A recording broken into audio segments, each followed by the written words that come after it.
In this programme, we're exploring ways in which ICT can help with those more challenging aspects of primary maths. In the first part of the programme, we look at how one teacher introduces decimals using the interactive whiteboard. In the second half, we'll see how interactive software can help students tackle the abstract concept of rotational symmetry. But first, decimals. Children often struggle with the smallness of tenths and hundredths, being asked too quickly to compare decimals and calculate, without having a true understanding of their real value. If I take this chocolate bar, for example, and break it into 10 equal pieces, each one's a tenth. And if I break it into 100 equal pieces, each one's a hundredth. Easy as an adult. Let's see how Paul Greenwood uses ICT to develop a mental image of this with his Year 4s. Joshua, what's the smallest number you can think of? 1. Okay, number 1. So what have I got here? It's chocolate. Okay, and if you had to think of a number, what number would go with this? 1. 1. Okay. Now, Joshua, Of course, the 1 changes when he eats a bit. that's now smaller, isn't it? So we have to have a number smaller than 1. And that's what we're working on today. We want you to understand the value of a tenth and a hundredth. To begin the lesson, Paul displays a square representing 1 unit using the interactive whiteboard to illustrate the relationship between a whole, tenths and hundredths. We've now split up our 1. We split it up into 1, 2, 3, 4, 5, 6, 7, 8, 9, 10 parts. Okay. Can anyone tell me what we would call this part here? 1/10. So you're calling it 1/10, so you're using your fraction knowledge.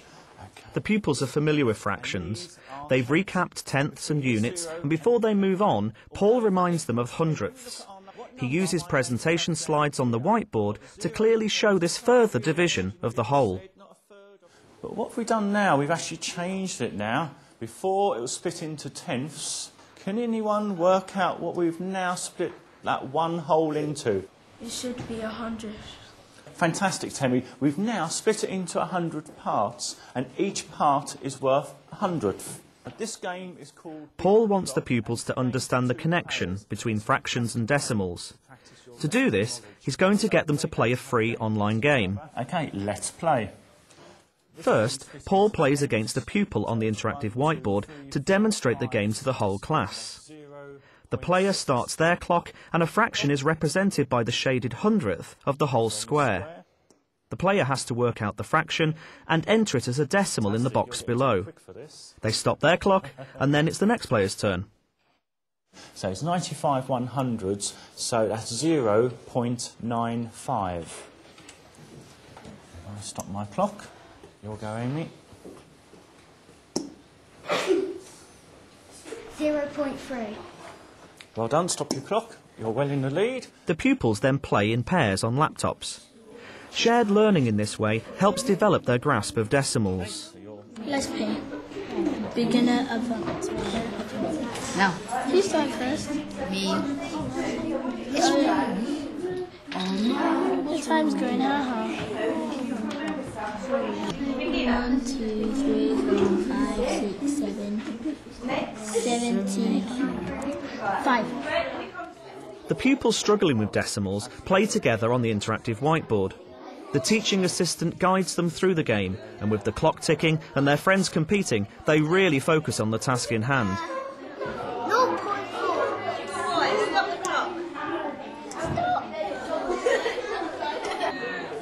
0.2. Stop the clock. 0.8.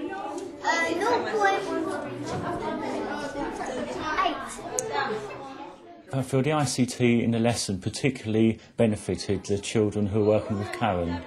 The idea of playing a game, they had so much enjoyment out of it, and I'm not sure if they realised how much numeracy they're actually learning from today. With the game having shown the link between fractions and writing decimals, Paul then returns to fractions to introduce a new unit. By using animation on the interactive whiteboard, he can show just how small a thousandth is in comparison to a whole. What we're going to look at is a thousandth. So we get 1 whole, and you're going to see a thousandth of that shape. So here's our squares getting smaller and smaller to see how small 1,000th is. And now if we compare that, now how many times does that square fit into this big square? 1,000. Okay, now if we return to our piece of chocolate, now if I said to you, you can have a whole bar or 1,000th of a piece of chocolate, I think you'd be disappointed with 1,000th. So just imagine how small 1,000th is. To round up the lesson, Paul tests the pupils' translation of fractions into decimals using a multiple-choice quiz on the interactive whiteboard. Which number is equal to 2/10? 2. So it'd be 0.2. Good boy. And I'm looking round, and well done. I can see a lot of people who've done 2/10 as a decimal. So well done. There's some fantastic work on decimals and fractions today. Now, what I want you to do is have a look at home and see where you find decimals and fractions, and you can tell me tomorrow where you spotted some. But for today, that's the end of our decimals and fractions. Thank you. So, has the visual nature of ICT helped these pupils with their understanding of decimals? I think it's easier to look at pictures with topics like this. I think using computers in maths is fun. It shows you the things and then you can pick it up quick and do it. Beat the clock helps you with that decimals. I felt fantastic as a teacher to see that they'd moved on with their knowledge and really enjoyed the activities that they used for that. Now, let's take a look at another challenging topic. On the surface, symmetry might seem an easy concept to grasp. However, many children lack the visualisation skills in order to spot reflections and rotational order. Now, this wheel has rotational symmetry, as you can make a replica image by rotating through less than 360 degrees. And this has a rotational order of 7, but it's not so obvious in a plane shape like this. Friedel Gotzer explores this with a group of Year 6s identified as struggling with rotational symmetry. To begin the lesson, Friedel is going to be illustrating the abstract notion of rotational symmetry by physically rotating eye-catching images of Japanese family crests on the interactive whiteboard. What is the rotational order of this Japanese crest? Jessica? 2. Right, it's going to have a rotational order of 2. Anyone who's got a different guess? I think it's 3. Right, now let's have a go and see if you are right. Okay, I'm rotating it. You can count every time you see it's got a rotational order. 1, 2, 3. Well done, Christopher. You were right with your rotational order of 3. Jessica, can you see where you've got your bit wrong? Excellent, that's good. If they can actually see, this is what happens when you rotate the shape, and all of a sudden the penny will drop and they will realise that's what we're on about. Let's have a look at the first one there. Do you think that this pattern will have rotational order? I think it's going to have 3. And let's have a look and see if you are right. 1, 2, 3. Excellent. It's got a rotational order of 3. Well done. Next, the pupils are going to design their own images. What you're going to do, you're going to create your own family crest, okay, using a rotational order of 3. Using symmetry software on the computers, the pupils specify a rotational order of 3, and the program then visually creates this image from their own designs. Some interesting shapes that's starting to appear. And as you are doing it, think about the rotational order. Can you see how the rotational order works? If you want to create a more complex pattern or shape, you can use circular lines like that. I've tried to make these red lines and the blue lines and the purple lines make a rotational order of 3 on the computer. So, what do the pupils think of using ICT to learn about rotational symmetry? It's really good. I wish we could do it more. I find it easier to remember it in pictures because they can actually make stuff with it and you can actually learn from it. It's more interesting to use a computer than to write it in your book. You get to create your own Japanese crest sort of thing, and it's better than drawing a new one. It's far easier for them to actually use something that's visual, where they just have to click on the mouse and they can create that image and they can see how it rotates. With a range of crests now on their computer screens, the pupils take a look at each other's designs. You see, it's going to be like a maths gallery where you go and view someone else's artwork. Have a look at the rotational order. See if you can actually pinpoint what the rotational order is of that pattern. The complexity of some of the designs prompts discussion.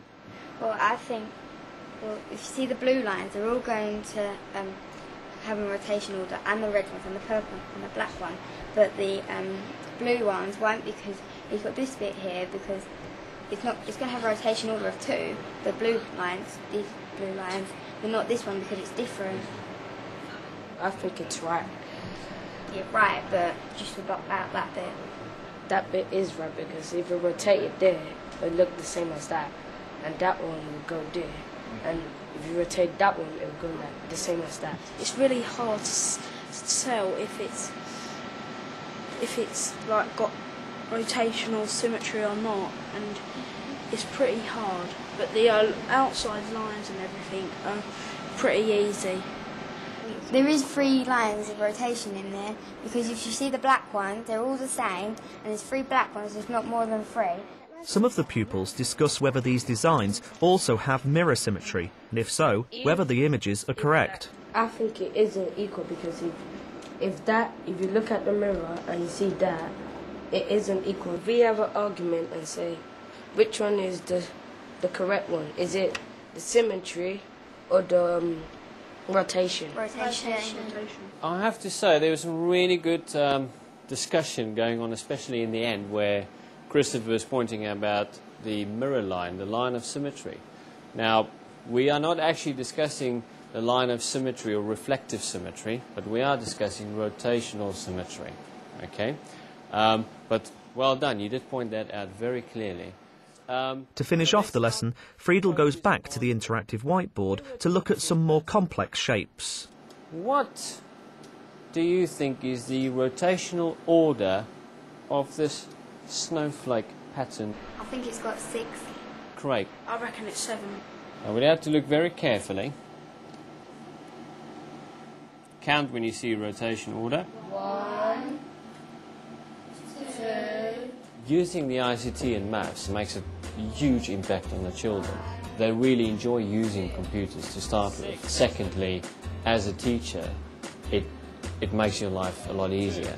It's a really, really brilliant source. The visual nature of ICT can help us develop those all-important mental images, which in turn help make sense of primary mathematics. Remember, if you'd like more information about anything you've seen on today's programme, then log on to the Teachers TV website. Goodbye.